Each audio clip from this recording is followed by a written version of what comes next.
আসো। এর ডাক শুনে লোকটি বেরিয়ে আসলো। লোকটি বেরিয়ে এসে বলল, কে তোমরা? ছেলেগুলো বলল, আমরা বড় দুঃখী মানুষ। তুমি কে? লোকটি বলল, সুখী মানুষ। ছেলেরা অবাক হয়ে গেল এবং বলল, আমরা তো তোমাকেই খুঁজছি। ছেলেরা জিজ্ঞেস করলো, সত্যি কি তোমার কোনো দুঃখ নেই? লোকটি বলল, সারাদিন বনে কাঠ কাটি আর বাজারে সেগুলো বিক্রি করে চাল আনি, ডাল আনি এবং রান্না করে খাই।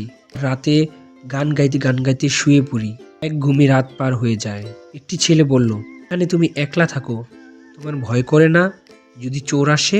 লোকটি বলল, ওরা আবার কি চুরি করবে?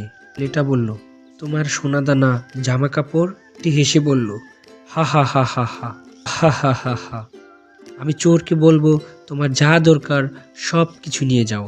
ছেলেটা বলল, তুমি সুখী মানুষ? লোকটি বলল, হ্যাঁ, আমি সুখের রাজা, মস্ত বড় বাদশা।